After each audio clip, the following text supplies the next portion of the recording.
გამარჯობა. მინდა მოგესალმოთ ყველას. დღევანდელი ეთერი მინდა დავიწყო ფაქტთან დაკავშირებული მოვლენით. თბილისში რაც გააკეთეს სპეცოპერაცია ქართული ოცნების კლანებმა. მოგეხსენებათ, რომ 6 წელიწადია დაახლოებით, აი მე 7 დაიწყო ამის, რომ დამატოვებიეს ჩემი ქვეყანა იძულებით და ვარ პოლიტიკური დევნილი, ნაღიარები ვარ საფრანგეთის რესპუბლიკის მიერ და ავიცი რა, მე საქართველოში ფიზიკურად არ ვიმყოფები რა. როგორც ორგანიზაციის თავმჯდომარე, რომელიც უკეთებდა მონიტორინგს ამათ კორუფციას რა. შეერაღებული ძალების სამოქალაქო კონტროლის ჯგუფი. ყველას დიდი ფული იდებოდა თავდაცვის სამინისტროში და ყველაზე დიდი კორუფცია ხდებოდა იქ. და ვიდექით სადარაჯოზე რაც შეგვეძლო ვამხელდით ყველას. რო არ ეჭამათ, არ სიამოვნებდათ. არ უყვარდი. და ვერ გავამტყუნებ, იმიტომ რომ ადამიანი, რომელიც გამხელს უამრავ კრიმინალში, არ შეიძლება ის გიყვარდეს. არა, ხო არსებობს საზოგადოება ზოგადად. რაღაცა წესები ხო არის, კანონები ხო აქვს ქვეყანაში. სულ ტუალეტი ხო არა, მაგად როგორც წარმოუდგენიათ. სიყვარულს კი არაფერს არ ვთხოვდი არავის. უბრალოდ იმ ადამიანების მიმართ რა, რომლებიც პატიოსანი ხალხია. ხო შეიძლება რომ რაღაცა დონის აი მოწინააღმდეგეები რო ბრძოლობენ, ხო ცხოველებიც რო ბრძოლობენ, იქაც კი არსებობს რაღაც კოდექსი რა. დაიჭირეს ჩემი მეგობარი, მარტო იმიტომ რომ ჩემი მეგობარია რა. და აი ამ ორგანიზაციის შეერაღებული ძალების სამოქალაქო კონტროლის ჯგუფის სამედიცინო განყოფილების უფროსი ახალგაზრდა ბიჭი ექიმი. დაიჭირეს როგორც იცით, აი სპეცოპერაციით. აი 7 წელიწადია გასული რაც დავტოვე ჩემი ქვეყანა. იძულებით დამატოვებიეს, ხო? ესე იგი რა გაუკეთეს, იცით? მე ასეთი რაღაცა როგორ არ ველოდი ამათგან, არა.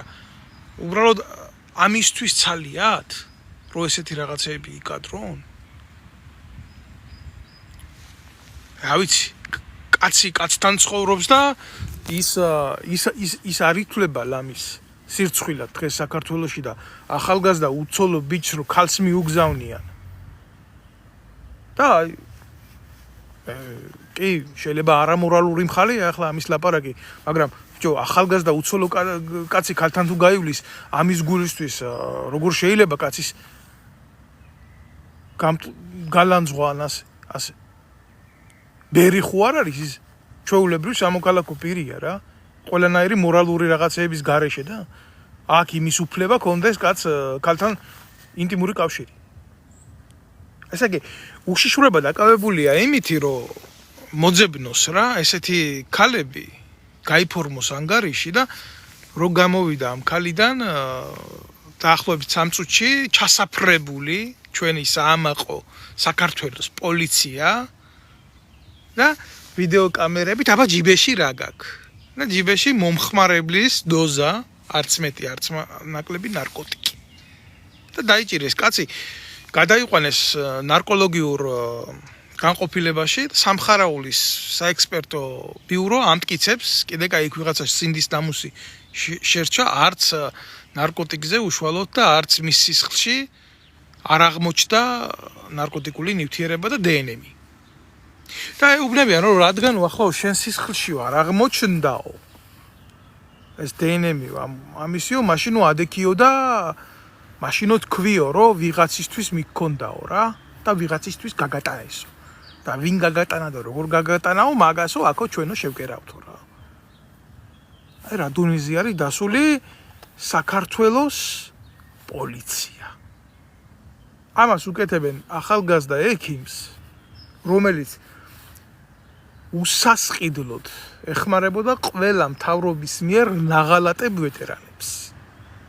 დაინვალიდებულებს, მომსპრებს და განადგურებულებს მორალურად რა.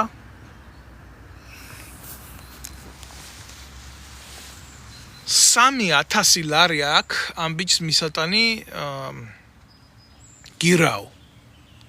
ჯერ მიმიფურთხებია მე ამ ეგრეთ წოდებული სამართლიანობისთვის საქართველოში, მთელი სრულიად სასამართლო სისტემის, მისი პროკურატურისთვის, მისი ყველაფრისთვის, მისი იმისთვის. და საიდან მიიტანს უმუშევარი კაცი.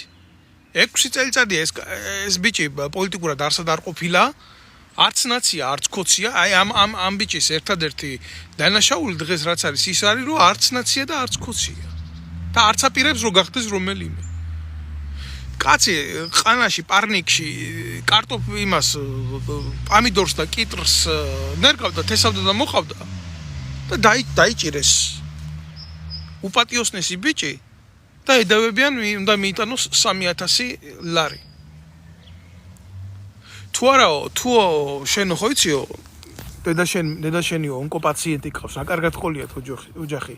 შესწავლილი და თუ არ მიხვალო შეიძლება ნერვიულობით მოკვდესო და ამიტომ რასაც გეუბნები თუ აქ ადექიო და მოაწერიო ხელიო და წახვალო და რო დაუწყეს ლაპარაკი ჩემზე რომ მე მისი ხელმძღვანელი სამსახურეობრივი თურმე რომელიც 7 წელიწადია ფურცელზე არსებობს ჩემი ორგანიზაცია საქართველოში 7 წელიწადია ფურცელზე ვარ მარტო და აქედან მინდა უთხრა რა მაგ ნაბიჭრებს მაგენს არა აქ მაგ პატიოსან კაც ორგანიზაციის ბეჭედი მაგ მე და მე მაგ მისი ლეგიტიმური უფლება და დისკრეცია გამოვიყენო ეს ბეჭედი და ამ ბეჭედს გამოვიყენებ ზუსტად იმ სიმართლეს რაც მოპარეთ მაგ კაც და როგორც ჩასვით უსამართლოდ გამოვიყენებ იმის გულისთვის რომ აი ამ სიმართლის მოპარვის გამო იქ სადაც გეწვით თქვენ ახურებთ თქვენ გაგიგზავნოთ შესაბამისი ნოტა ევროკავშირის უწყებებში და ამერიკაში მათ შორის თქვენ ხო გეწვით ეს ხო თქვენი შვილები, შვილიშვილები,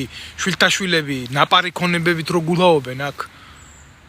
ხო არ გინდათ რო აქედან დაახვევიონ. აი მაგაში შევიტან უდიდეს წვლილს. თქვენი ძალოვანი უწყებებს კრიმინალური უწყებების ნასაქმარის გამო ეს დაგაწვება თქვენ კისერზე და მე ვიმედოვნებ რომ ის რაც გააკეთეთ ეს ადეკვატური პასუხი გესიამოვნება და გიღირდათ ამათ. ესე იგი ასეთი მკვლელი იყოს საქართველოს პოლიცია საკუთარი მოქალაქეების ბიჭო კაც შეტენო ნარკოტიკი რომელიც სიგარეტს არ ეწევა ხო რომლის არც სისხლში და არც ნარკოტიკზე მისი დნმ-ია ასე ნაგლად გააკეთო ეს იმიტომ რომ ვიღაცა არ მოგწონს არა გააკეთეს ახლა რა მიქნეს მე ამითი დაიჭირეს კაცი კი მატკინეს გული უდანაშაულო ადამიანი რო დაიჭირეს ჩემი გულისკენაგან ნებისმიერ ქართველის გულისკენა უნდა იყოს მაგრამ მე ნებისმიერი კაცის პრობლემა მწყინს მით უმეტეს თუ პატიოსანი არის და გამოვაცხადე და ვთქვი რომ გამოსაყვანი არის ეს ადამიანი ანუ ფინანსური კრიზისიდან და უნდა შევიტანოთ ამის გირაო ოფიციალურად ვამბობ რომ მოუწოდებ ნებისმიერ ქართველს მით უმეტეს შეძლებულ ქართველს ვინც ემიგრაციაში თუ იქ რა უნდა უთხრა საქართველოს ვინმე ლუკმის პური არა აქვს როგორ უნდა უთხრა იქ ადამიანს რომ აი მონაწილეობა მიიღე უსამართლოდ დაჭერილი კაცის 3000 ლარიან გირაოს დაფარვაში როგორ უნდა ვაკადრო ეს ქართველს გაუბედურებულ ქართველს რო არ იცის საკუთარ შვილს რა მიუტანოს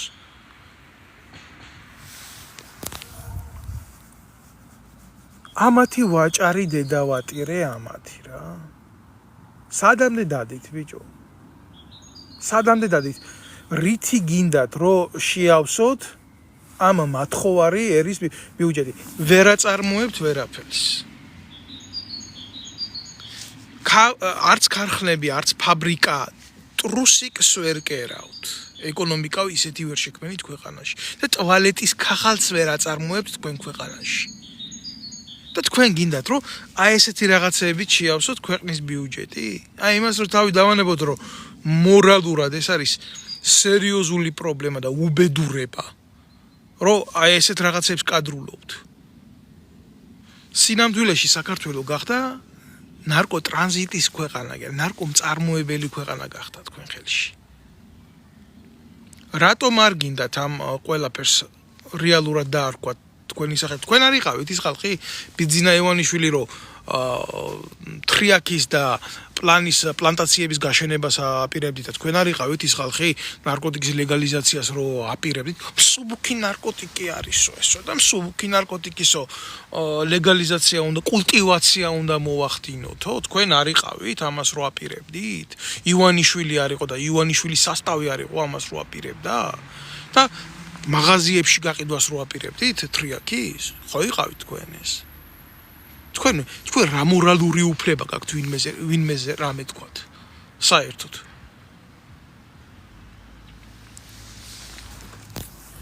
მე არ მწყენს იცით მე უბრალოდ გული მტკივა სინამდვილედ თუ გითხრა ვირისგან საერთოდ არც უნდა გეწყინოს არაფერი იმისგან შეიძლება გეტკინოს და გულსატკენია ის რომ ასე ეკცევით თქვენ მოქალაქეებს და დაბრუნდა შევარდნაძის დრო და ნებისმიერ შეგიძლიათ მიხვიდეთ არ მომწონს შენ არ მომწონხარ და მოდი და ჩაგიდებ რა მოხმარების დოზას და მე გადაგიყვან და მე შეგტენი და რას ელაბარაგებით იმ სამი დღე ყავდათ საპრობილეში და არც სახალხო დამცველს დაუძახეს არც არაფერი გამოიყენეს ფიზიკური ძალა რაც შეეძლოთ იძალადეს სუსტ ადამიანზე და აი ეს არის სახელმწიფო და ესაა პოლიცია და ესაა ჩვენი სამართალდამცავი სისტემა და მე გადაგიყვანენ ასე ჩაგიდებენ ნარკოტიკს და გეტყვიან აუ შენ ფული არა გაქვს ვიცით ეხლა ხო მძიმე ფინანსური კრიზისი აქვს ქვეყანაში და განვადებას გაგიკეთებთ სასამართლო გირაოზე და ადგებიან და სასამართლო გირაოზე გაგიკეთებენ განვადებას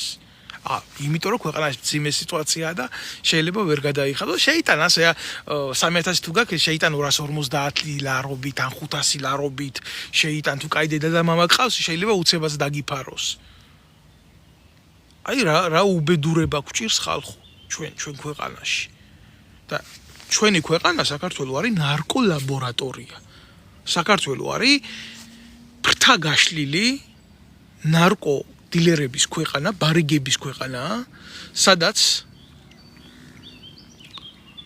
პირდაპირ ხელისუფლება ჩართულია შავ ბიზნესში და აკეთებს ყველაფერს უც აბსოლუტურად ყველაფერს უც რასაც მიეწევა რა სრული ამ სიტყვის მნიშვნელობით რო გითხრათ რა აი ამითი არის დაკავებული საქართველოს დღევანდელი ხელისუფლება პოლიცია და უშრუება როგორ შეიძლება რომ საკუთარი მოქალაქეების დასნებოვნება იყოს გამოყენებული ვინმეს კომპრომატად ვეტერანთა დეპარტამენტის უფროსი კობა კობალაძე გათახსირებული ნარკომანია სესიაშვილი გათახსირებული ნარკომანია გომელაურის შვილი იქ სკანდალების მერე რო გადამალა გერმანიაში გათახსირებული ნარკომანია თვითონ თანამდებობაზე მყოფი პირები ვინც არიან უმრავლესობა ძალოვან უწყებებში ესენი გათახსირებული ნარკომანები არიან თელ სისტემას მართავს ან ნარკოკომპრომატი ან მართავს მამათმავლობის კომპრომატი და ასეთი უნდათ რო გახადონ მთელი საზოგადოება. ჩვეულებრივ საქართველოში იყიდება კლუბური ნარკოტიკები. აზერბაიჯანიდან, თურქეთიდან როგორ შემოდის იცით ჩვენთან ეს მომწამლავი ნივთიერებები დრონების მეშვეობით. უკვე ლოკაციები აქვს, სად უნდა დაჯდნენ, ვინ უნდა აიღოს, ფული როგორ უნდა გადმოატანონ. და ქართული ოცნების ხელისუფლების წარმომადგენლებს თურქეთში აქეთ პირდაპირ კომუნიკაციით იჭერენ სხვადასხვა წონის ნარკოტიკით. მე ვლაპარაკობ ხელისუფლების წარმომადგენლებზე. და უყურებთ პრესას რაც ხდება, ჟურნალს და ამას აკეთებს თურქეთის სამართალდამცავი უწყებები. და პასუხი საზოგადოებაზე არავის არ აგაგერა, დაიჭირეს კაცი, უპატიოსნესი ადამიანი, იმიტომ რომ ჩემი მეგობარია, იმიტომ რომ 7 წლის წინ რაღაცა ქაღალდზე იყო სამედიცინო განყოფილების უფროსი და ვიღაცას არ მოეწონა. ამიტომ ჩაუდოს ჯიბეში ნარკოტიკი და დაიჭირეს. აი ასეთი სახელმწიფო ავაშენეთ და მოვიყვანეთ ჩვენ და ესენი აკეთებენ ტრიბუნალს წულუკიანებით, წულუკიანის ნაყიდი ქმრით, რომელსაც უშიშროებაში პრემიებს ურიცხავდა. ამაზე მედი ბიჭო, ვიზ რა უნდა ჩაუდოთ. მთელი საქართველოს ბიუჯეტი კუჩში ჩაიდევით. და კუჩში მოიბართ. კაი, ჩაუდევით იმ კაცის მოხმარების დოზა და ახლა გგონიათ რომ საქმე გააკეთეთ მაგითი. და შეიძლება მოერიოთ. შეიძლება ის გააკეთოთ, რაც ჯორჯ ორუელის 1984-ში იყო ალაპარაკოთ ცუდი რაღაცა თუ ძალიან მოინდომებთ, დარწმუნებული ვარ მაგის ნიჭიცა გაქვთ, რომ გააუბედუროთ კაცი ბოლომდე, აი ამაში გაქვთ სერიოზული მიღწევები. თქვენი საზოგადოების გამოკვებაში, შიდა პროდუქტის გაზრდაში, ეკონომიკის აწევაში არა გაქვთ სურვილი და мотиваცია, თუ რა კაცის გაუბედურებაში ეშმაკს გაასწრებთ. მე არ ვიცი პოლიციელი რომელიც დაკავებულს იმას ეტყვის, რასაც გვინდა იმას თუ არ დაწერო, დედაშენია, ონკოპაციენტია და მოგიკვდება, ის უკვე ოფიციალური მკვლელია, პოლიციელი კი არ არის კაცო. ის უკვე მკვლელია. ჩვეულებრივი მკვლელი იმას რა უნდა პოლიციაში? რა ნარკოდანაშაულზე არის ლაპარაკი და რა ბარიგის წოდვაზე არის ლაპარაკი, პოლიციელია თვითონ კრიმინალი, რომელიც აკეთებს ამას. всё, წერტილი დაისვა, წერტილი და დამთავრდა ამით ყველაფერი. ყველას აქვს მისი ცხოვრება, ვისაც როგორ უნდა ისე გადახედოს, ისე ამოწმოს, ისე აკეთოს ყველაფერი, მაგრამ მე რო უყურებ საქართველოში ჩვენი ქვეყნის გადარჩენა როგორ უნდა მოხდეს ამათ ხელში ბიჭო. თუ ჩადება მამაძაღლობაა ის ყოველთვის იყო. თქვენ რა გონიათ მამაჩემი დაიჭირეს კგბ-ს დროს ანტი-საბჭოთა ლიტერატურის გავრცელებისთვის, ეროვნული ლიტერატურის გავრცელებისთვის. ჩემი ძმა იყო დაიჭირეს დიდგორის ამბავზე ეროვნული საკითხებისთვის დაიჭირეს. ჩემი თანამშრომელი იყო ჩემ ორგანიზაციაში დაიჭირეს. ერთადერთი კაცი ვარ, რომელმაც აჯობა ქართულ ოცნებას და კოაბიტირებულ ნაციონალურ მოძრაობას გონებით და ამათ დევნის შემდეგ გადავრჩი კაცი, რომელიც ვერ დამიჭირეს. თქვენ რა გონიათ, ამათ არ ქონდათ მცდელობა? რამდენჯერაც გინდათ, იმდენჯერ ქონდათ მცდელობა. და ახლა ვიღაცა გამოვა და იმას მეტყვის, შენ ქვეყანაში რო არა ხარ და სიმართლეს მაქედან ლაპარაკობ. აუა, ბოდიში წყო არ მოგიხადოთ. თქვენ დედაატირებულო ნარატივ ჩიკებო. რო ცოცხალი ვარ და დავდივარ და სიმართლეს ვლაპარაკობ. ჯერ ის ცალკე პრობლემა არის, როდესაც შენ ერთ მოქალაქეს მეორე მოქალაქეს აჭერიებ და ადებიებ ჯიბეში ნარკოტიკს. ეს არის ძალიან სერიოზული პრობლემა. ძალიან სერიოზული პრობლემაა, იმიტომ რომ მე მქონია ამ კონტინგენტთან შეხება ეგრეთ წოდებული პუტანკებად რო ითვლებიან და რო აგზავნენ. იმათ რა თქმა უნდა ამ კატეგორიის და ამ კლასის ეგრეთ წოდებულ კონტინგენტს ქალებზე მაქვს ლაპარაკი, პუტანკებს ისე ვერ დაუძახებ რა. პუტანკების გარდა ყველაფერი არიან. ზოგი მოდელი არ იყოლებათ, ისე გაკრასკული უშიშროება მაგაზე ფულს რო ხარჯავს. მაგრამ ჭკუა იმათაც აქვთ გამიგე? ესეთი ადამიანი 15 ერთეული იქნა ჩემთვის მოგზავნილი საქართველოში ყოფნის დროს. და სერიოზულად კონდათ იმის მცდელობა უშიშროების სამსახურებს, რომ მოეხდინათ ჩემი ლოკალიზაცია ამ მიმართულებით. ერთი პატარა შეცდომა. უშეცდომო არავინ არ არის. რო დამეშვა. ან 40-45 დღე დამეგვიანებია კიდე საქართველოში ყოფნა ჩემი თავდასხმის მერე, რომ დავტოვე ქვეყანა და მოვითხოვე პოლიტიკური თავშესაფარი. მე უკვე ან ციხეში ვიქნებოდი დაჭერილი, ან შემთხვევით მანქანა დამეჯახებოდა ქუჩაში და მომკლავდნენ. ამაზე სანქცია გაცემული იყო. მე მინდა გითხრათ თქვენ, არც ერთი მათგანის მე ლუსტრაცია არ მომიხდენია იმ აგენტების, რომლებიც რამოდენიმეს გამოკლებით. მაგასაც ვიტყვი, ბოლომდე მათიც არა, იმიტომ რომ ქმარშვილი ყავს ზოგიერთ, იცით რა უბედურება არის? აგენტებად ამუშავებენ ქალებს, რომლებსაც ყავთ ქმარშვილი. მე არავის მორალზე არ ვლაპარაკობ. ადამიანები თუ არიან წამლის ზემოქმედების ქვეშ, იმათ მკურნალობა უნდათ, დაცინვა კი არ უნდათ რა. როდესაც ნახევრად გაბრუებულ თანამშრომელს რა იყენებ შენი ბინძური საქმიანობისთვის უშიშროების სამსახურს ვეუბნები და აკეთებიებ ასეთ ბინძურ საქმეს. ეს აუცილებლად ბუმერანგივით დაგიბრუნდება, იმიტომ რომ არ არსებობს მორალი, რომელიც იბინძურაზე დგას და მით უმეტეს ის შეიძლება იყოს სახელმწიფოებრივი მორალი. უშიშროების გასაგონად ვამბობ აქედან რა. როდესაც ისინი მოდიოდნენ, დავალება ქონდათ მიცემული უშიშროების სამინისტროდან კონკრეტული ოპერი მართავდა, ოპერატიული თანამშრომელი. თავალებდნენ, რომ ამ ადამიანს უნდა ჩაუდო ესა და ეს, უნდა მოახერხო მისი შეტყუება სექსუალურ კავშირში და შემდეგ რომ დაკარგავს ორიენტაციას და იქნება ან სიამოვნების, ან განცდის, ან იმის ქვეშ, უნდა გააკეთო ის დავალება, რასაც ეს იყო ამოცანა.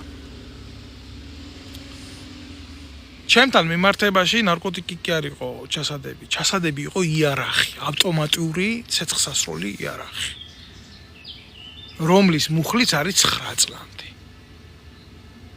მაგრამ ყველა აგენტი, ვინც მოდიოდა ჩემამდე რა, ქალები, ყველა უშუალოდ იყო ქალი, 15-ვე ერთეული. ფიქრობდა იმას, რომ რა იქნება ამ 9 წლის მერე ამ კაცს ამას რო გაუკეთებ. სხვადასხვის მინდა გითხრათ, ვინც მოდიოდა, უკვე იყო სერიოზული პრაქტიკის ქვეშ. იმათ ყავდათ 4-5 კაცი უკვე დაჭერილი ყავდათ და გასტუმრებული ციხეში, მაგრამ ჩემნაირები არ ყავდათ. გასტუმრებული და როცა დოსიეს იღებდნენ და უყურებდნენ, ვისთან უნდა გაეკეთებიათ ეს, სურვილი აღარ უჩნდებოდათ მე ეს რო გაეკეთებიათ. რატო იცი? თავის თავზე ფიქრობდნენ იმ 9 წლის მერე რო გავიდო და 9 წელი რა მოხდებოდა. თუ ბოლომდე მომიწევდა იმ ციხეში ყოფნა.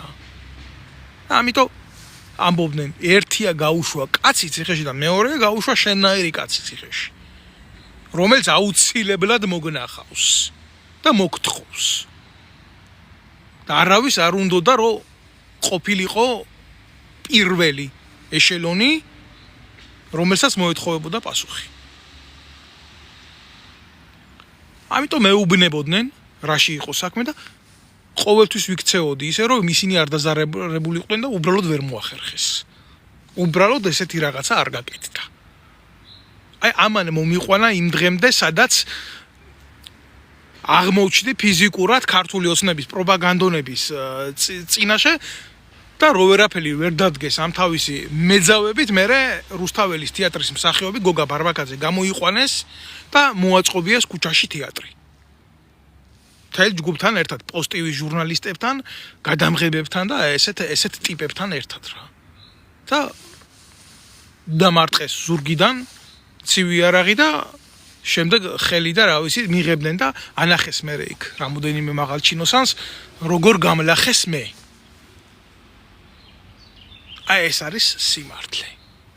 როცა ვერ გჯობიან ჭკუით ცდილობენ გაჯობონ ფიზიკურად და ბოდიშით რა ბრბოს რომელსაც უზურპირებული აქვს ხელისუფლება და ძალაუფლება შეიძლება ძალით ვერ მოერიო თუ გონებით ისე ვერაჯობე. არასოდეს არ დამიმალია რომ საოცრად ძლიერი უსაფრთხოების სკოლა მაქვს გავლილი და არასდროს არ დამიმალია რომ სამხედრო აკადემიაში ყურადღებით უსმენდი არა მარტო იმ ლექციებს, აი იმ გაკვეთილებს, რომლებიც ფიზიკური ტრადიციული ომის მეთოდიკა იყო რა. არამედ როდესაც პოლკოვნიკი რუსეიშვილი ყოფილი საბჭოთა დაზვერვის ოფიცერი ჩვენ სამხედრო აკადემიაში გვიკითხავდა ფსიქოლოგიური მომზადების ლექციას, ყოველთვის უსმენდი და მაღალი ნიშანიც მყავდა ამაში. და მე ეს არ დამიკარგია არასდროს. როდესაც ვიყავი 20-ულის მეთაური, როდესაც ვიყავი 100-ულის მეთაურის მოადგილის თანაშემწე, ყოველთვის უდგებოდი მე ამ მეთოდიკით ჩემ ჯარისკაცებს და მე მათში არასოდეს არ შემცდარ ვარ. იმიტომ მათი თვალები არ იწყვებოდნენ არასდროს. და ძალიან რთულია ეს რა ქვია რა. დილეტანტმა კარფურის დაცვის თანამშრომელმა, რომელიც უშიშროებაში გადაბარგდა, მოვიდეს და ჩემნაირ ადამიანს შეუგდოს ეგრეთ წოდებული მეძავი. ერთი რაღაცა მახსენდება, ყოველთვის მახსენდება ეს სამხედრო აკადემიის მერხზე, როდესაც აი ეს პოლკოვნიკი რუსეიშვილი, პროფესორი რუსეიშვილი, ყველაფერთან ერთად ის პროფესორიც იყო. რო დაიწყებდა აი ამდენი მამაკაცი სექსზე რო დაიწყებდა ლაპარაკს და ყველას რო წაეშლებოდა სახე და იღრიჯებოდნენ და ჩვენ მანერებს სწავლობდა, ჩვენ ქცევებს სწავლობდა, ჩვენ შეხედულებებს სწავლობდა. და როდესაც დამთავრდა ლექცია 27 კაციდან თქვა რომ მარტო 3 ადამიანზე წერდა ნიშანს, იმიტომ რომ 3 ადამიანს ეკუთვნოდა იქ ნიშანი. და ახსნა მე ეს რატო ლაპარაკობდა ასე, რისი გულისთვის ლაპარაკობდა ასე, რა ემოციებს გამოხატავდა ადამიანები და საერთოდ თავისი წარსულის შესახებ ბევრს არაფერს არ ლაპარაკობდა, მაგრამ ერთადერთი რაღაცა რაც თქვა და დამამახსოვრდა გონებაში ეს იყო რომ როდესაც ატარებდა მძღოლად იყო მისი უფროსის ცოლის და როდესაც მისი უფროსის ცოლი ყოველ ფაქტიურად კვირაში თავაზობდა ინტიმურ ცხოვრებას კგბ-ს მაღალჩინოსნის ცოლი და თავაზობდა ამას და ერთადერთი რაც უთხარით რომ თუ ასეთი უშნო ქალი იყო ეს არა შვილო რას ქვია უშნო იყო მაგრამ ის ქალიო იმაზე დიდი თანამშრომელი იყო ვიდრე მისი ქმარიო. აი всё. так დამთავრდა ყველაფერი. შენ ამ ცხოვრებისგან იღებ ამ გაკვეთილებს არა როგორც მამაკაცი, არამედ როგორც პროფესიონალი. ან ვარდები ჭაში და ექცევი სათამაშოდ. თოჯინების თეატრში. მნიშვნელობა არა აქვს რა. ეს არის უხილავი ბრძოლა, სადაც იმარჯვებს უფრო ძლიერი, ვისაც შეუძლია განსაჯოს შემდეგი და შემდეგი ნაბიჯები. მე ახლა ამ 15 მანდილოსის სიტყვაზე ვამბობ, დოსიე მაქვს. ბევრს როგორც თქვი ქმარი ყავს, მეორე შვილი გაუჩნდა ზოგს, რო შეკითხო ქართული ოჯახები აქვს, ბრწყინვალე რეპუტაციით სარგებლობენ საზოგადოებაში და ამ დროს ახლა მე უნდა გამოვიდე და გამოვიწიო ესეთი სოციალური კატასტროფა, ამოვყარო მათი დოსიე და ამის გაკეთება როგორ შეიძლება. სახელმწიფოს უნდა ყავდეს ესეთი კონგლომერატი, მაგრამ უნდა იცოდეს მისი სწორი გამოყენება, ვისთან, რატო და რა მიზნით. ამოცანა უნდა ქონდეს სახელმწიფოს. შენ რო გამოდიხარ და იმას რა ქვია უდანაშაულო კაცს მიძავის თუ გინდა პროფესიონალი აგენტის დახმარებით ნარკოტიკს უდებ ჯიბეში, ხო? და ქვეაზრი არა გაქვს ამას რატო აკეთებ, ხო? ეს ხო არასახელმწიფოებრივი ქმედება. მე ბევრს ამ თემაზე არ ვილაპარაკებ. მე უბრალოდ ვიტყვი, რომ არის მამაკაცების კატეგორია, რომელიც ამ საზიზღრობებს წამოეგება ხოლმე და არის ადამიანების კატეგორია ძალიან ნაკლებად, რომელიც ამ ყველაფერს უყურებს პროფესიონალურად. მე არ შემიძლია თქვენს აქციელს უყურო დილეტანტურად. მე ამის უფლება არ მაქვს. მე უბრალოდ უყურებ რა დონეზე ხართ ჩასული, ქვევით რა დონეზე ხართ ჩასული და რა დონეზე ხართ გარყვნილი. იმიტომ რომ სინამდვილეში თქვენ გაქვთ მცდელობა არა მარტო კომპრომატით მართოთ ახალგაზრდა თაობა საქართველოში, არამედ მართოთ ნარკოტიკით. ეს ნარკოტიკი არის უფრო დიდი პრობლემა. იმიტომ ის აკეთებს თავის საქმეს, როცა იწყებს მუშაობას, როცა კულტივაციას აკეთებს ამის ახალგაზრდობაში და თაობაში. ამას აქვს რეაქციული მიმდინარეობა. ეს უკვე ქიმია, ეს მარტო ფიზიკა არაა, თქვენ როგორ გონიათ აქ რაღაცას დაიწყებთ და მე კინეტიკურად ამას გააჩერებთ, არა, ესე არ ხდება რა. ეს უკვე ქიმიური რეაქცია, ქიმიურ რეაქციას შეუძლია გაანადგუროს ფიზიკური სხეული ბოლომდე. ახლა ბევრს აქ არც ქიმია არ უსწავლია და არც ფიზიკა არ უსწავლია და ვერ დავდგები და ვერ აუხსნი რა რეაქციები და რა ფიზიკური მიმართულებები არის ნებისმიერ წაქტში, რომ ერთი ამპლიტუდიდან მეორე ამპლიტუდამდე დაიწყება. ჩვენ დილეტანტები კი არ გუმართავენ, ჩვენ გუმართავენ ბოროტი არსებები. საქართველოს ხელისუფლებას მართავენ. მე ავდექი და მე ვთქვი, რომ კი, ეს ბიჭი ნამდვილად არ უნდა დარჩეს ამ ფინანსური პრობლემის მიმართ. კი, რაღაცა თანხა მე მქონდა, რაღაცა თანხას 50 და 20 ევროთი მაწვდის ხალხი იმ თანხას, რაც შესავსებია ეს 3000 ლარი. აი ასე აგროვებს ქართველი ხალხი, აგროვებს მუშა ქართველი, უბრალო ქალები და უბრალო ბავშვები და უბრალო ქალები და უბრალო კაცები. არავინ არა იქ სახელმწიფოს წარმომადგენელი. არც ერთ მათგანს საქართველოში ეგრეთ წოდებული ბიზნესის იმის წარმომადგენელს, რომელსაც შეუძლია ერთი ხელით გააკეთოს, არ გაუკეთებია. რატო არ გააკეთებს? შიში მართავს. შიში. ქიმიური რეაქცია შიში, ეს რო გავაკეთო, შეიძლება კიდე გქონდეს სურვილი, მაგრამ ქართულ ოცნებას ხო არ მოეწონება და არც ექნება ამის სურვილი, იმიტომ რომ ის უკვე იმ სისტემის წარმომადგენელია, რომელიც საქართველოს იყენებს როგორც გამოსაყენებენ მატერიას, ფულის საშუალო მატერიას და თავის წინააღმდეგ ხო არ ადგება და ხო არ მიიღებს ამ გადაწყვეტილებას რა. იმიტომ რომ ჩვენ ყველა მტრები ვართ მათთვის. და რაც შეიძლება მიუღებლები. არის მეორე საკითხი კიდე რა. მე ვიყავი კატეგორიული წინააღმდეგი იმისი, რომ ნებისმიერი თანხა შეგროვდეს, ნებისმიერი აი ესეთი მცდელობებით რა. იმიტომ რომ ეს არის ძალიან ხშირად გამოყენებული თაღლითობისთვის. ამას აკეთებს სპეციალურად უშიშროება და ამას აკეთებს საქართველოში, იმიტომ რომ ანგარიში გააკეთე და ჩარიცხავენ. არა, აი ეს რატო ხდება, იცით? ნებისმიერი ანგარიში საქართველოში ეს არის კონტროლირებადი სახელმწიფო უშიშროების მიერ. ამითი ითვლის სახელმწიფო უშიშროება უცხოეთიდან ვისა აქვს იმის შესაძლებლობა, რომ იყოს პოლიტიკურად აქტიური, ხელი გაუწიოს მეორე ქართველს დასახმარებლად. ასეთ შეცდომას როგორ დაუშვებ? ქოცებო, როგორ კარგად გიცნობთ ნებისმიერი ფული საქართველოში ეხლა ამ ბიჭის დასახმარებლად ანგარიშის ფორმატში რო ჩაირიცხოს, თქვენ ხომ აქ ფულს დააპატიმრებთ. თქვენ ხო იმ ხალხსაც შეუქმნით პრობლემას, რომელიც მაგ ჩაგირიცხავთ ფულს. ამიტომ ასე მაგი არ იქნება. მე ყველას დაუძახე, ვისაც აქვს სურვილი, სახელი და გვარი არის ჩემი დავით ნემსაძე და ამ ბიჭს შეეწიოს ამ მიმართულებით. შემდეგ მე გავგზავნი ამ ფულს საქართველოში კონკრეტული ადამიანის დახმარებით, კონკრეტული ადამიანის სახელზე და ისინი მივლიან იმ დასაწვავ ორგანოში და მიიტანენ ამ გირაუნს და დაამთავრებენ ამ საქმეს. იმიტომ ეს ბიჭი იქ მისატოვებელი მარტო არ არის. იმიტომ რომ ის მარტო მის საქმეს არ აკეთებდა. ის ბევრს რო ეძინა, ჯერ ერთი დაწყებული თავდაცვის სამინისტროდან, შინაგან საქმეთა სამინისტროდან, უშიშროების სამინისტროდან, ამ დედაატირებული კრიმინალი მინისტრების სახლებთან, მათი ცოლების სამუშაო ადგილებთან, ყველგან იყო მისული და ბევრს რო აქ ის კადრები, ეგრეთ წოდებული არქივის კადრები მაგ ბიჭის გადაღებულია რა. რამდენ ჯარისკაცს დახმარებია, რომელსაც ფსიქიატრიული პრობლემები ქონია, ფსიქოლოგიური პრობლემები ქონია.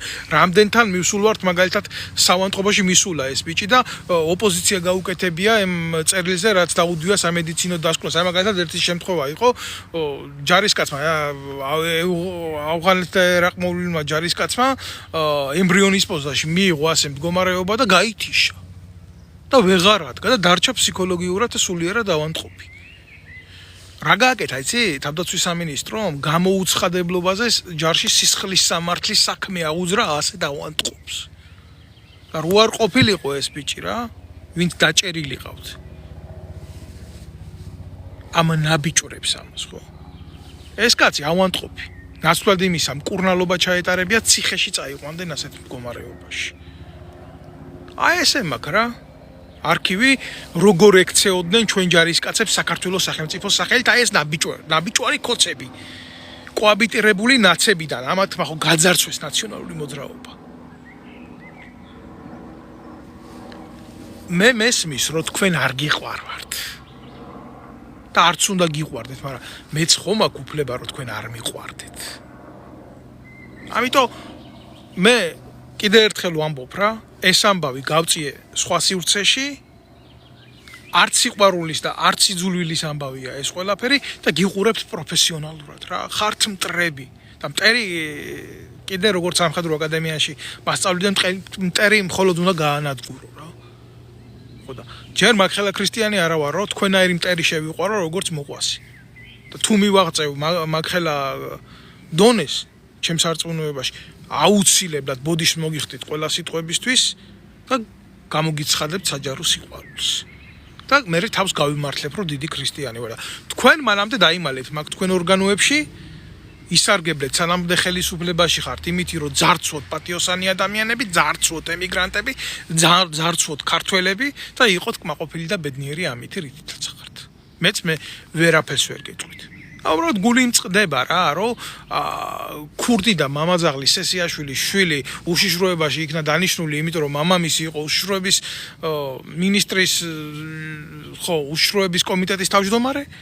აგერ კობალაძის შვილმა უპატიოსნესი ადამიანი მოსაკლავად გაიმეტა ქუჩაში და ნაცვლად იმისა განზრახყლობის მცდელობისთვის ციხეში ჩაეყუდებიათ იქ რამოდენიმე წელი. როგორც მძიმე კატეგორიათა დანაშაულისთვის გამოაგდეს გარეთ როგორც ნაკლებად მძიმე დანაშაულისთვის ჩამდენი პერსონა და კიდე რამდენია ესეთი და რა მაგინებენ ახლა ესენი, მაგრამ ამათმა მე რომ ლოცონ ეს იქნება ზუსტად პრობლემა, ამათმა უნდა მაგინონ ზუსტად მე. აი ეს არის სიმართლის თქმა არის ქვეყანაში დღეს პრობლემა. არათუ სიმართლის კეთება არის დღეს პრობლემა რა.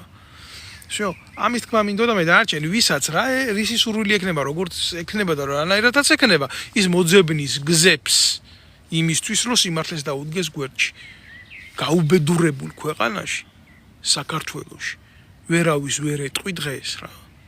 რომ ადექი და შეეწიე 3000 ლარში ადამიანს, რომელიც შენი გულისთვის ბრძოლობდა. იმას, ვისაც ამის კეთება არ შეუძლია, მინიმუმ ხმა უნდა ამოიღოს. იმიტომ ხვალდაზე აუცილებლად იქ იქნება მის ადგილზე. არათუ შესაძლოა ალბათობით კი არა. არამედ 100%-იანი თამთხოვით მოუწევს იქ ყოფნა იმ პატიოსანი ადამიანის ადგილზე და მათ შორის შეიძლება მოხმარების დოზაზე კი არ ჩააჯინონ ბარიგის დოზაზე. პოლიცია რომელიც იმას გეტყვის რა, აბა ვიღაცისთვის გასატნევად გინდოდა, ამისთვის გინდოდა, იმისთვის გინდოდა, მოდი ახლა ეს ხო არ არის ლიტერატურული ნაწარმოები, ვინმეს ისე შეუთხზა მოთხრობა როგორც გინდოდეს. არსებობს ფაქტი, არსებობს მტკიცებულება და არსებობს მათი საერთო გარემოება, რაც კრავს მე სიუჟეტს, ხო? მე კრიმინალისტიკას ხო არ ვასწავლი აქედან ამ იდიოტებს რა. აი ამის თქმა მინდოდა და მე ძალიან გული მტკივა, რომ ქვეყანაში ივანიშვილის მერცხლის ბუდეების მანგრევალი ნაბიჯვარი გომელაურის დონეზეა დასული ყველაფერი. და ეს ამერიკაში რო გაიქცა ის ურია ნაბიჯვარი ირაკლი შაიშმელაშვილი, აი ის ყავდათ ნარკოლოგიურ სამსახურში და აი იმისი შექმნილია ეს დამპალი სისტემა, რომელიც ახლა დღეს თურმე ქართულ ოცნებას ლანძღავს, გამიგე იქედან იმ ამერიკიდან. აი აქავართ და თუ ვინმე მიყურებს ახლა პოლიციიდან და იმ სისტემებიდან და იმიდან თქვენ ხო იცით რომ ეს ასე ხდება თქვენ ხო უძლური ხართ ამის წინაშე თქვენ ჩვეულებრივი სტიგმა ხართ მე თქვენ ადგილზე მცხვენია თქვენ მაგივრად მტკივა მაგრამ გადაწყვეტილებას მე ვერ მივიღებ თქვენ მაგივრად რა ამიტომ ასეთ ადამიანებს რომლებიც ამ სისტემას ქმნით უნდა იცოდეთ რა ბუვერანგი აუცილებლად მოვა ამას ან მოიტანს უფალი თავისი ძალით რომელსაც გინდა დაარქვით თქვენ თანხმევა, თანხwebdriver, გინდა დაარქვით მოვლენათა თანაფარდობა, მაგრამ ეს აუცილებლად მოხდება. რა მრწამსული სარკული გააზრება არ უნდა გქონდეთ ამ ყველაფერთან. ეს აუცილებლად მოხდება. თქვენ პასუხს აგებთ ამ ჩადენილი დანაშაულისთვის. ადამიანს რომელსაც აძლევს სისხლის სამართლის პასუხისმგებლობაში და უპირველესად იცი რომ შენ ახარ შემოქმედი იმ სისხლის სამართლის საქმის და შენ შეკერე ის და ის არაფერ შუაში არ არის ჩვეულებრივი კრიმინალი კი არ ახარ არაჩვეულებრივი ნაძირალ ახარ იმ არაჩვეულებრივ კრიმინალთან ერთად და ჭკვიანი კი არ ახარ ძალაუფლების მქონე ხარ უბრალოდ რა და დამიჯერე რა ეს ძალაუფლება დაუკარგიათ შენზე უფრო ძლევამოსილ ადამიანებს შენზე უფრო ჭკვიან ადამიანებს